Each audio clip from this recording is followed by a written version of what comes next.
अस्सलाम वालेकुम एवरीवन, क्या हाल चाल हैं आप सब लोगों के। उम्मीद करती हूँ जी सब ठीक ठाक होंगे। तो जी आज है संडे और मेरी तरफ से सबको चौथा रोज़ा बहुत बहुत मुबारक हो।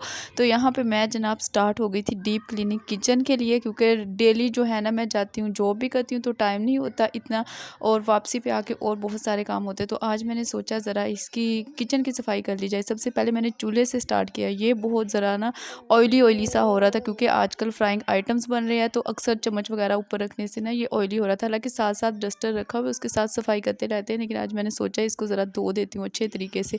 तो बस यहाँ पे इसकी सफाई जारी थी। और आप लोग सुनाएं रमज़ान कैसा गुजर रहा है। आज संडे का दिन तो बस नाम का ही होता है कि छुट्टी का दिन है। इस दिन इतने सारे काम होते हैं कि बस। तो यहाँ पे इसकी क्लीनिंग करने के बाद जो है और भी बहुत सारे काम लाइन में लगे होंगे। तो यहाँ पे इसकी क्लीनिंग करने के बाद मैंने चूल्हे को रख दिया ऊपर शेल्फ पे, क्योंकि हम नीचे बैठ के काम करते हैं, शेल्फ पे खड़े होकर काम नहीं करते। तो इसके बाद मैं सिंक की सफाई करने लगी थी। मेरी आदत है कि फिर सिंक को अच्छे से धोती हूँ, क्योंकि यहाँ पे सारे चीज़ें बर्तन वगैरह धोने के बाद ऑयली ऑयली सा सिंक होता है। तो इसको लाजमी मैंने सारा अच्छे तरीके से जो है ना वो लिक्विड वाश डाल के धोना होता है। तो यहाँ पे सबसे पहले स्पंज वगैरह जो मैंने चूल्हे के लिए यूज़ किया था उनको अच्छे तरीके से साबुन से वॉश कर रही थी, और अब मैं लगी हूँ सफाई करने के लिए। किचन की अभी जो है ना वो कुछ कंस्ट्रक्शन रहती है, वो स्टॉप कर दिया, क्योंकि रमज़ान की वजह से बहुत मैस हुआ था। ऊपर काम करना पड़ रहा था, सारी चीज़ें ऊपर लेके जाना फिर नीचे लेके आना, बहुत थकावट हो जाती थी। तो फिलहाल ये स्टॉप किया हुआ है। बाकी सारा कंप्लीट हो गया था, फ्लोर जो चेंज हुआ है, लेकिन बस ये रह गया है अब किचन का काम।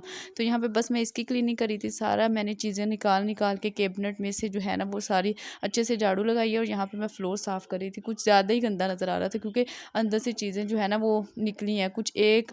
हालांकि डेली करते हैं इसकी, लेकिन आज जो है ना मैंने ज़रा अच्छे तरीके से कर दिया है। बस यहाँ पे मैं वाइपर लगाऊंगी और ये अच्छे से चमक जाएगा। एकदम जादू की छड़ी घुमा के। इतनी जल्दी हुआ नहीं है, बहुत टाइम लगा था मुझे। बाकी सारा सहन वगैरह जो है वो साफ़ सुथरा ही था, इसको मैंने साफ़ नहीं किया, जस्ट एक दफ़ा झाड़ू लगा दिया।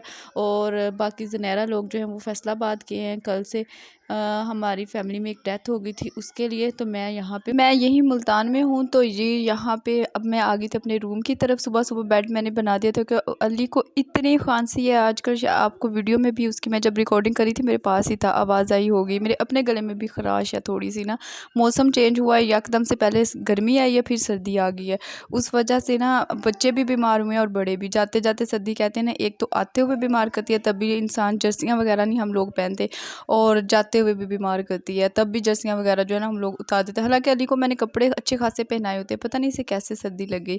खैर यहाँ पे फिर मैंने वाइपर वगैरह लगा दिया था किचन में अच्छे से सफाई करके।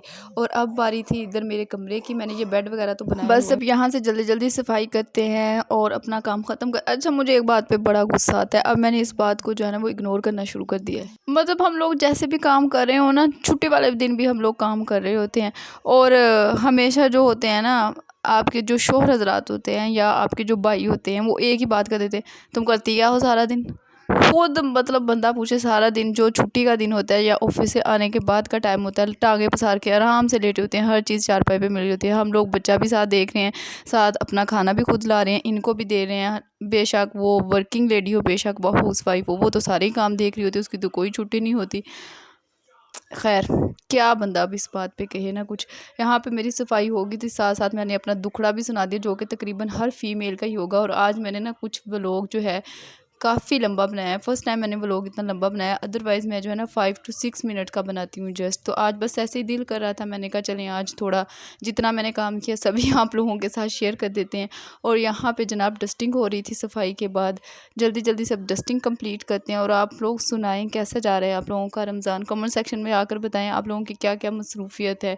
और मैं ना हमेशा एक बात करती हूँ, अब आजकल के दौर में ना फ़ीमेल को भी जो है ना वो काम करना चाहिए, उसको इंडिपेंडेंट होना चाहिए, ताकि जो आपके ड्यूज़ हैं ना वो अच्छे से आराम से आपके घर के जो अखराजात हैं ना वो निकल आएँ। और यहाँ पे मैं ना जिन लड़कियों की शादियाँ होने वाली हैं उन्हें एक एडवाइस करूँगी फ़र्नीचर के हवाले से, कि फ़र्नीचर ऐसा बनाएं ज़रा स्टाइलिश भी हो लेकिन उसकी सफाई आसान हो। ये इस तरह का फ़र्नीचर नहीं होना चाहिए जिसमें हाथ डाल डाल के ना मट्टी निकालनी पड़े। और यहाँ पे जनाब तकरीबन मेरी डस्टिंग हो चुकी थी, फ़ाइनल होने वाली थी। और जी जनाब, यहाँ पे जो मेरी साइड टेबल है ना, वहाँ पे मैं लाज़मी इस तरह शीट बिछाती हूँ, या तो आप उस पे शीशा रखवा लें, अगर वो नहीं तो इस तरह से शीट बिछा लें। क्योंकि अक्सर हम अपनी तरफ जो है ना वो मेडिसिन बच्चों की रखते हैं, या मैं चाय पीती हूँ तो चाय का कप वगैरह, पानी वगैरह साइड पे लाज़मी रखती हूँ। तो ये ऊपर से सारा फर्नीचर जो है ना वो ख़राब हो जाता है, इसके ऊपर जो डेकोरेशन होती है, स्पेशली जो डीको पेंट होता है, वो सारा उतर जाता है। और यहाँ पे अली का जो है वो सोने का टाइम हो चुका था, तो मैं इसकी शीट बेड पे बिछा रही थी। ये मैं लाज़मी बिछाती हूँ इस वजह से कि पैम्पर लगा भी हो ना, सम टाइम वो लीक हो जाता है, फिर सारा बेड ख़राब होता है, सारी चादर ख़राब हो जाती है। तो मैं इस तरह से शीट बिछा के, आपके पास जो भी खेस वगैरह होते हैं जो ख़राब हो जाते हैं, कुछ इस्त्री लग जाती है जब पुराने हो जाते हैं, तो वो इस तरह से आप उनके पीसेस करके रख लें, वो शीट के ऊपर बिछाएं, तो ज़रा भी नीचे बेड जो है वो थोड़ा सा भी फिर ख़राब नहीं होता। यहाँ पे अली सो गया था, इसका टाइम था 11 बजे, इसने सो जाना था, अब सो गया। और यहाँ पे दूध जो है आज 12 बजे आया था, अब कह रहे हैं डेली 12 बजे ही लेके आते हैं दूध। मैं तो होती नहीं घर पे, मुझे पता नहीं, इसलिए तो वो मैंने बॉयल होने के लिए रख दिया था। और यहाँ पे जो है वो मैं फ्रूट्स वगैरह धुल के रखने लगी थी कि शाम को इसकी फिर जल्दी जल्दी चाट बना लूँगी। अली के सोते हुए मैं जितने भी काम कर सकती हूँ ना मैं कर लेती हूँ, क्योंकि फिर जब ये रोता है ना कोई भी काम पॉसिबल नहीं होता, तब फिर इसको ही बस देखना पड़ता है। और इमली जो है वो मैं भिगो के रखने लगी थी। यहाँ पे इमली की चटनी बनानी थी चाट वगैरह में डालने के लिए, इसको मैंने भिगो के रख दिया था यहाँ पे।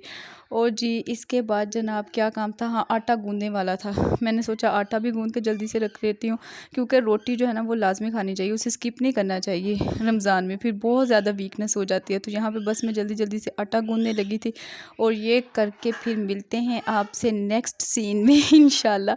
और आप लोग भी जो हैं रिलेट कर सकते हैं ख़ुद को मेरे साथ, बहुत सारी फीमेल्स, क्योंकि यही सारे काम कर रहे होते हैं घर पे हम लोग। यहाँ पे जनाब आटा मैंने गूंद लिया था, और इसको अब डाल के टिफ़िन में फ्रिज में रख देते हैं। ये अब सुबह सहरी टाइम तक चल जाएगा आराम से इजीली। और यहाँ पे मैं पकोड़ों के लिए जो है वो सारी कटिंग वगैरह कर रही थी। ये फिर बस मिक्स करेंगे एंड टाइम पे और फ्राई कर लेंगे।